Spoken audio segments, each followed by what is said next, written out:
Prostacyclin analogs, also referred to as prostaglandin I2s or PGI2s, are a medication that mimic the effects of endogenous prostacyclin, a prostacyclin that occurs naturally in the body. Endogenous prostacyclin is synthesized from endothelial cells, or the cells that line the inner surface of blood vessels. It then binds to receptors in this area, causing vascular smooth muscle relaxation, which promotes vasodilation and decreases platelet aggregation. Similarly, prostacyclin analogs bind to the same receptors, having the same effects. There are three different types of prostacyclin analogs available: epoprostenol, which can be given through a continuous intravenous infusion or inhalation; iloprost, which can be given as an inhalation; and treprostinil, which can be administered through a continuous intravenous or subcutaneous infusion, inhalation, or orally. To memorize prostacyclin analogs, search for the presence of prost in their name. However, please note that prostaglandin-type medications also include prost in their name, and it's important not to mistake the two as the same. Prostacyclin analogs are primarily utilized for their vasodilatory properties to treat pulmonary hypertension. To learn more about pulmonary hypertension, click the link on screen or in the description below. Prostacyclin analogs are also helpful in improving oxygenation in patients suffering from acute respiratory distress syndrome, also known as ARDS.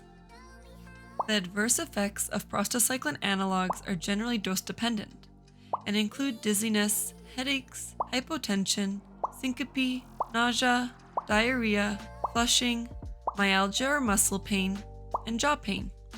Inhaled prostacyclin analogs can also cause bronchospasms, throat irritation, and coughing. Lastly, when administered subcutaneously, these analogs can cause skin irritation, resulting in erythema or redness, and induration or swelling. Prostacyclin analogs should not be used in severe hypotension, as this medication can further decrease blood pressure. It's also important to avoid using prostacyclin analogs in patients with pulmonary edema, as they can worsen the condition. This is because vasodilation can increase the permeability of blood vessels. And finally, some special considerations. It's crucial to note that some individuals require lifelong intravenous or subcutaneous infusions of prostacyclin analogs at home to manage their disease. These individuals are trained to manage a portable pump on their own. This therapy is also ideally administered through a central line, but peripheral lines can be used temporarily. Additionally, this therapy unfortunately does pose a risk of central line-related infections and sepsis. Furthermore, it's important to note that intravenous epoprostenol has a half-life of about 3 to 6 minutes.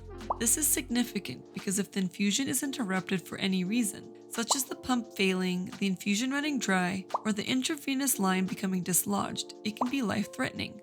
Intravenous treprostinil, on the other hand, has a half-life of about 4 hours, so the risk is not as great. And finally, caution should be taken when using prostacyclin analogs with antihypertensives. I hope you found this video useful, and if you did, please let me know by giving this video a thumbs up, subscribing, and leaving a comment below. Thank you, and bye!